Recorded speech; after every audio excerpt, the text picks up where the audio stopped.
প্রত্যন্ত গ্রামের নিম্ন মধ্যবিত্ত ঘরের মেয়ে আমি।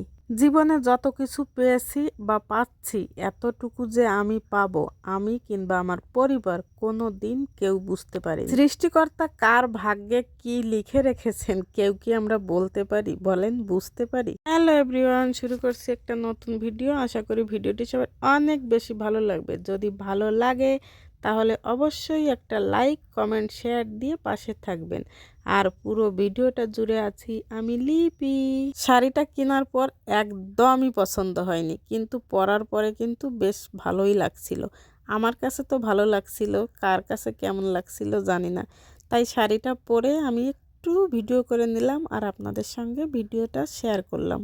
এবার আপনারা একটু কমেন্ট করে বলেন তো আমার শাড়িটা কেমন হয়েছে। আপনাদের কাছে ভালো না লাগলে কি হয়েছে, আমার কাছে তো ভালো লেগেছে, এটাই যথেষ্ট।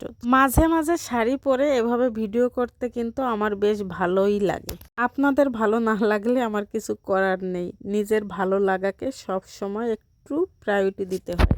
সত্যি আমরা যারা মেয়েরা আছি না, নিজের ভালো লাগাটা কখনোই প্রকাশ করতে চাই না। অনেকে কিন্তু চায়, কিন্তু মানুষের সমালোচনার কারণে ওখানেই সে থেমে থাকে। কেন ভাই, তোমরা একটু নিজেকে সময় দাও না। সপ্তাহে একটা দিন অন্তত নিজের জন্য রাখো, দেখবে ভালো লাগবে। সারা সপ্তাহ সংসারের কাজ কর্ম, স্বামী সন্তান সবাইকে খুশি রাখার কত প্রচেষ্টা। সপ্তাহে একটা দিন নিজেকেও আমরা খুশি রাখতে পারি চেষ্টা করলে। নিজের একটু পছন্দের খাবার রান্না করলাম, নিজের পছন্দের কাজগুলো একটু সময় করে করলাম, মাঝে মাঝে নিজের পছন্দের একটা শাড়ি কিনলাম, পরে সুন্দর করে সাজুগুজু করে এভাবে একটু ছবি তুললাম বা বরকে নিয়ে বাইরে গেলাম। তাতে সমস্যা কি? দেখবেন এতে কিন্তু আরো ভালো লাগা কাজ করবে। নারী হিসাবে আরেকটা নারীর কাছে আমার এতটুকু দাবি থাকবে, নিজের জন্য অন্তত কিছু করুন। আর এই যে আমার সাথে দেখছেন আরো কয়েকজনকে, আমার স্কুলের কলিগ, আমরা হচ্ছে সবাই ম্যাচিং ম্যাচিং ড্রেস কিনেছি। কেমন হয়েছে আমাদের ড্রেসটা কিন্তু আগেই আমি বলেছি, কমেন্ট করে জানাবেন, অবশ্যই জানাবেন। তারা আমার পাশে ছিল, তাই হালকা পাতলা একটু ভিডিও করে দেখিয়ে দিলাম আমাদের ড্রেসটা। আমরা একসাথে 4টা শাড়ি নিয়েছি, আর আমাদের ছোট ভাই হচ্ছে সেই শাড়ির কালারের একটা শার্ট নিয়েছে। আর বাকি ছিলেন আরেকটা আপু।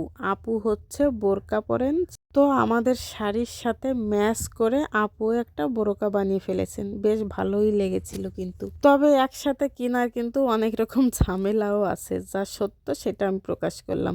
কারো পছন্দ হয়, আবার কারো পছন্দ হয় না। এইটা হচ্ছে বিশাল একটা সমস্যা। ফাইনালি সব সমস্যার সমাধান করে একটা শাড়ি যে আমরা কিনতে পেরেছি, এটাই অনেক কিছু। যাই হোক, দুপুরের খাবার খেতে খেতে আমি আপনাদের সঙ্গে বিদায় নিয়ে নিচ্ছি। ধন্যবাদ, টাটা।